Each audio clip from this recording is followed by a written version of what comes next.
These are the Platonic solids, named after the ancient Greek philosopher Plato.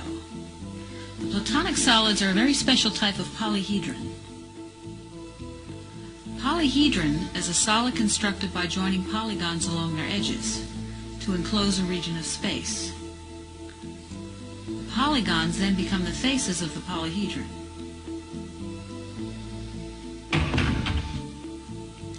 When all of the edges of a polygon have the same length, and all of the angles are the same, the polygon is regular. The Platonic solids are constructed from such regular polygons.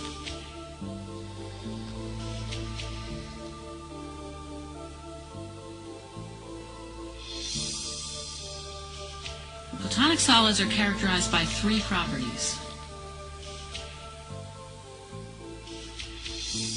All faces are regular polygons. All faces are exactly the same, or congruent. And all corners are exactly the same.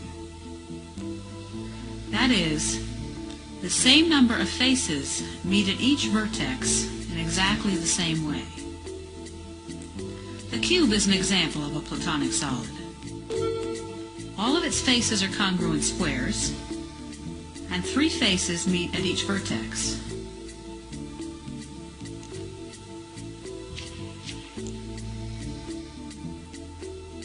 This polyhedron is not a Platonic solid. Although all of its faces are regular triangles, and the faces are all congruent, three faces meet at this vertex, while four meet at this one. This solid has two different types of vertices. This figure is not a Platonic solid. All of the faces are the same, and the same number of faces meet at each vertex, but the faces are not regular polygons, since not all their sides have equal length. The faces of this polyhedron are all regular polygons, and four faces meet at each vertex, but they're two different types of faces, squares and triangles, so this is not a Platonic solid. Over 2,000 years ago, a mathematician named Euclid wrote a book called The Elements. This book is the basis for most of today's high school geometry courses.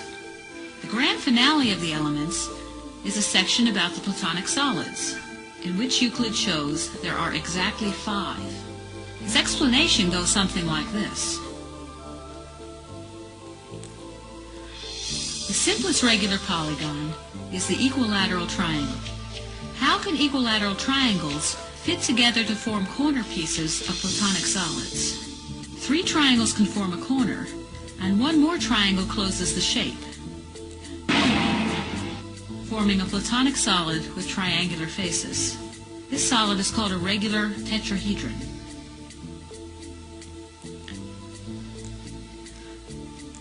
Four triangles meeting at a vertex form a corner that looks like a pyramid. 2 of these corners can join to form a Platonic solid with 8 triangular faces. Notice that all the corners are identical. This solid is called a regular octahedron. 5 triangles meeting at a vertex form a shallow dome. Joining 2 of these domes will not form a Platonic solid, because not all of the corners are the same. Joining the 2 domes to a center band of 10 congruent triangles forms a Platonic solid with 20 faces. It is called the regular icosahedron. 6 equilateral triangles surrounding a vertex lie flat. So no more regular solids can be made with triangular faces, because no more triangles will fit around a common vertex.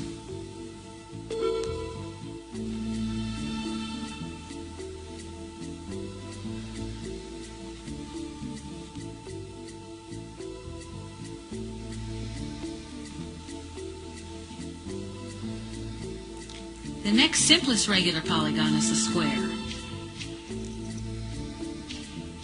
3 congruent squares conjoin to form a right-angled corner, like the corner of a room. 2 of these corners can be joined to make a cube. 4 squares meeting at a vertex lie flat.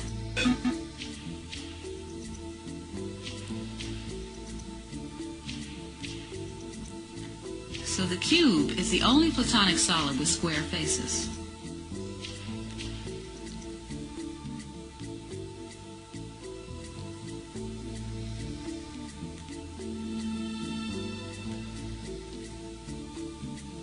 The regular pentagon is the next simplest polygon.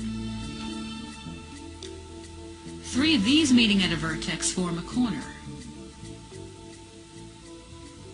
Now 4 of these corners together form a Platonic solid with 12 faces. It is called the regular dodecahedron. 4 or more regular pentagons will not fit around a common vertex.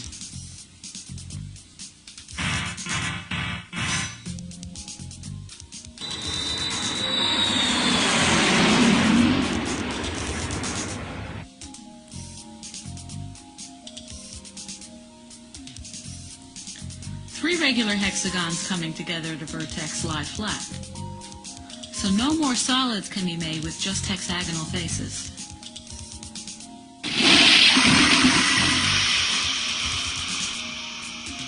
Regular polygons with more than 6 sides won't fit around a vertex at all.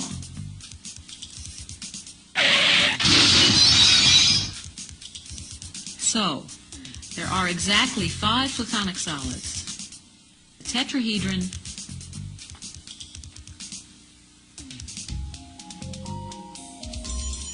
the cube,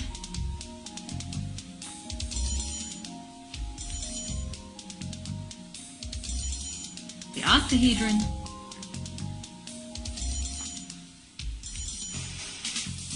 the dodecahedron,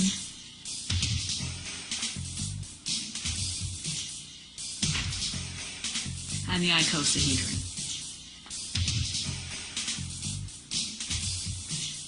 The perfection of the Platonic solids led Plato to write that they must represent the elements thought at that time to make up the world. Tetrahedron was fire, the octahedron air, the icosahedron water, and the cube earth. The 5th solid, the dodecahedron, represented the universe itself.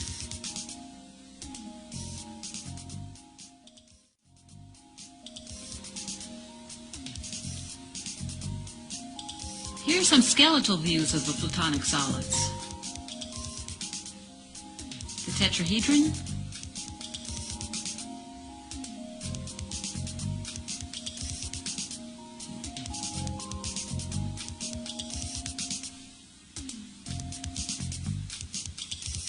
the cube,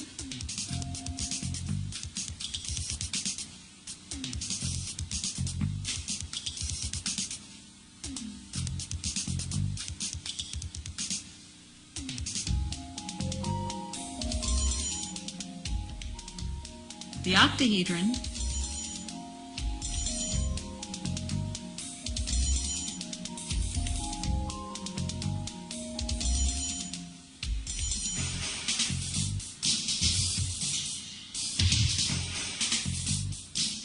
the dodecahedron,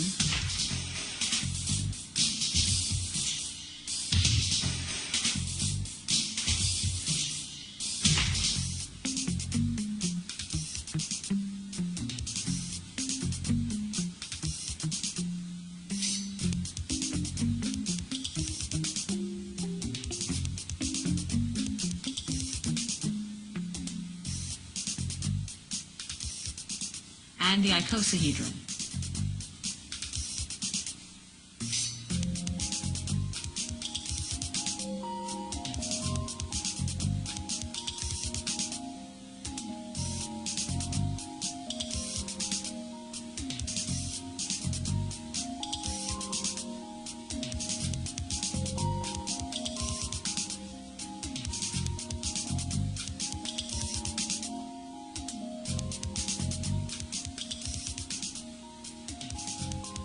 Platonic solids occur in nature.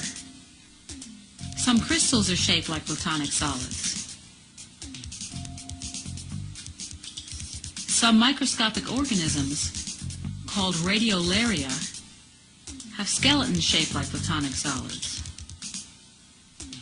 Some molecules have the structure of Platonic solids. The symmetry of these figures has fascinated not only the ancient Greeks, but also artists of the Renaissance, including Leonardo da Vinci, and the architects and sculptors of today. Cubes have been used as dice in games of chance from earliest times. Kubos actually means dice in Greek. All of the 5 Platonic solids have been used as dice for thousands of years.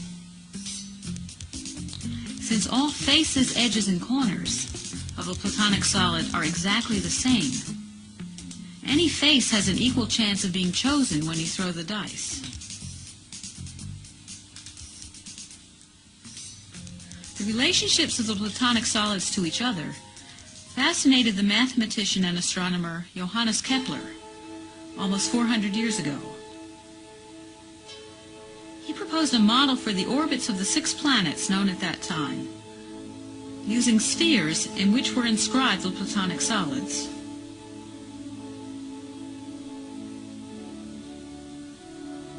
But later, the discovery of more planets and his own discovery of elliptical orbits proved this theory to be incorrect.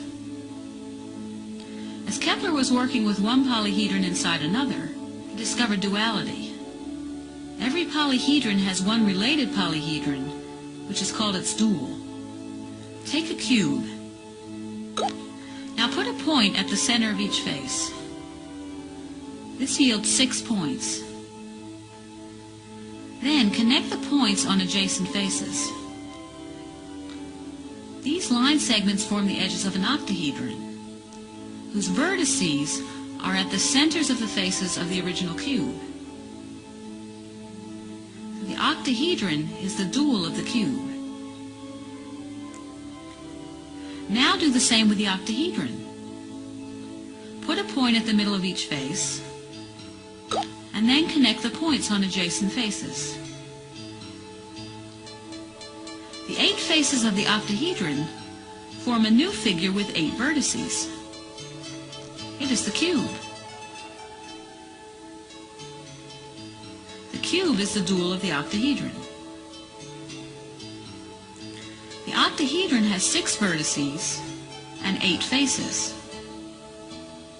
The cube has 8 vertices and 6 faces. The roles of face and vertex have been interchanged. This is what duality means.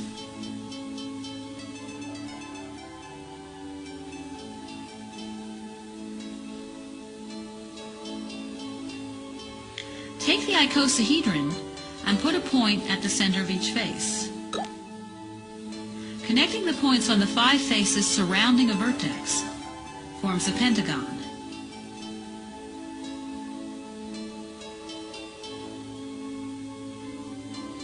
Connecting points on all adjacent faces makes the dodecahedron. The dodecahedron is the dual of the icosahedron. Now put points at the centers of the faces of the dodecahedron. Connecting the points on the 3 faces surrounding a vertex forms a triangle. Connecting the points on all adjacent faces makes the icosahedron.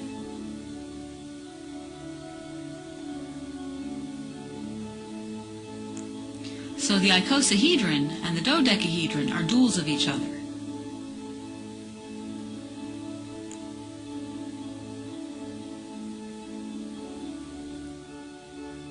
Here's another look at duality.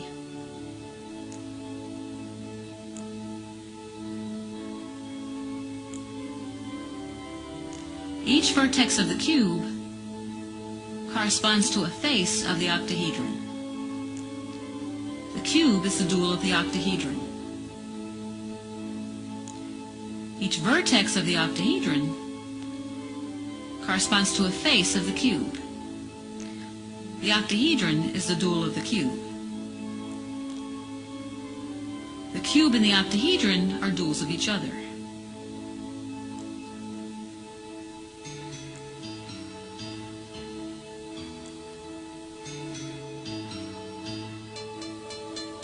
The icosahedron and dodecahedron are duals of each other.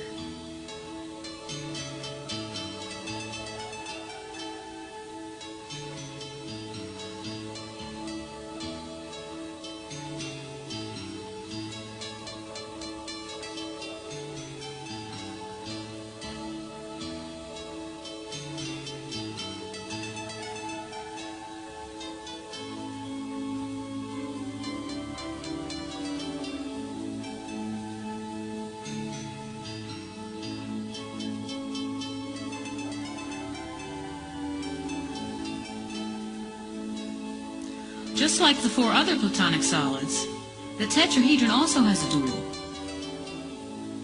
What is it?